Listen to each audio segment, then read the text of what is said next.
gather round with some rhyme to delight next to our tree that shines so bright in the night. A Grinchmas treat is in store for you with your Storytime host, Miss Cindy Lou Who.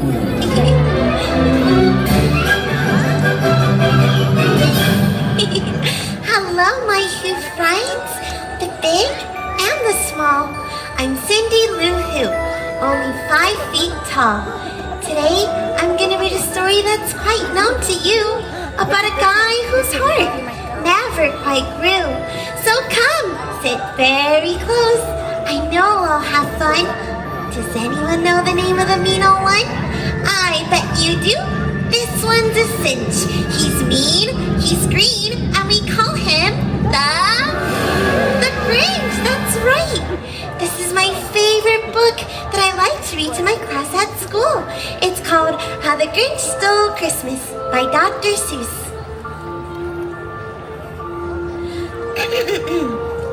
Every Who down in Whoville liked Christmas a lot. But the Grinch, who lived just north of Whoville, did not. The Grinch hated Christmas the whole Christmas season. Now, please don't ask why. No one quite knows the reason. It could be that his head wasn't screwed on just right. Or it could be perhaps that his shoes were on too tight. But I think that the most likely reason of all may have been that his heart was 2 sizes too small. For he and every Who down in Whoville beneath was busy now hanging a mistletoe wreath. And they're hanging their stockings, he snarled with a sneer. Tomorrow is Christmas. It's practically here. Then he growled with his Grinch fingers, nervously drumming. I must find a way to stop Christmas from coming. Then he got an idea. An awful idea. The Grinch got a wonderful, awful idea. I know just what to do. The Grinch laughed in his throat. Then he made a quick Santa Claus hat and a coat. And he chuckled and chuckled. What a great Grinchy trick. With this coat and this hat, I look just like Saint Nick. All I need is a reindeer. The Grinch looked around, but since reindeer were scarce, there were none to be found. Did that stop the old Grinch? No, the Grinch simply said, If I can't find a reindeer, I'll make one instead. So he called his dog Max. Max! And he took some red thread and he tied a big horn on the top of his head. Then he loaded some bags and some old empty sacks on a ramshackle sleigh and he hitched up old Max. Then the Grinch said, and the sleigh started down towards the homes where the Who's lay a snooze in their town. Then he slid down the chimney, a rather tight pinch. But if Santa could do it, then so could the Grinch. Then he slithered and slunk, with a smile most unpleasant, around the whole room, and he took every present. Pop guns and bicycles, roller skates, drums, checkerboards, tricycles, popcorn and plums. He cleaned out the icebox as quick as a flash. Why, that Grinch even took their last can of Who hash. Then he stuffed all the food up the chimney with glee. And now, grinning the Grinch, I will stuff up the tree. Then he did the same thing to the other Who's houses, leaving crumbs much too small for the other Who mouses.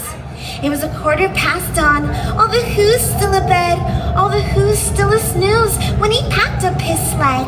3,000 feet up the side of Mount Crumpet, he rode with his load to the tip-top toot-dumpet. Pooh-pooh to the Who's, he was grinchiously humming.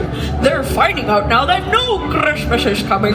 They're just waking up. I know just what they'll do. Their mouths will hang open a minute or two. Then all the Who's in Whoville will all cry. Boo-hoo! That's a noise, grinning the Grinch, that I simply must hear. So he paused, and Mr. Grinch put a hand to his ear. Do you hear it? And he did hear a sound rising over the snow. It started in low, then it started to grow.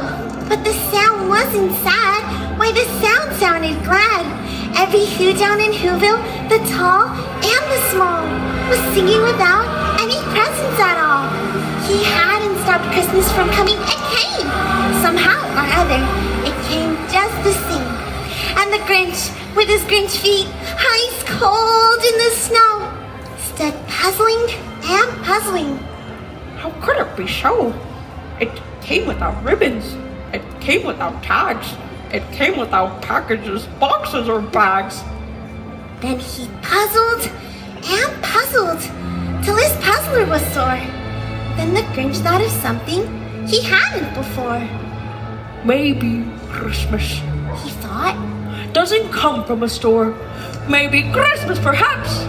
means a little bit more. And what happened then? Well, here in Whoville they say that the Grinch's small heart grew 3 sizes that day. Hooray! Then the true meaning of Christmas came through, and the Grinch found the strength of 10 Grinches plus 2. With a smile in his soul, he descended Mount Crumpet, cheerily blowing hoo-hoo, hoo-hoo on his trumpet. He rode into Whoville and brought back the toys. He brought back the floof to all the Who girls and boys. He brought everything back and all the food for the feast. And he himself, the Grinch, carved the roast beast. Welcome Christmas, bring your cheer. Cheer to all who's far and near. Christmas Day is in our grasp, so long as we have hands to clasp. Christmas Day will always be, just as long as we have we. Welcome Christmas while we stand, heart to heart and hand in hand. How the Grinch Stole Christmas by Dr. Seuss. The end. To the tall and the small, I hope you have a best Whovilation ever and Merry Grinchmas. Bye.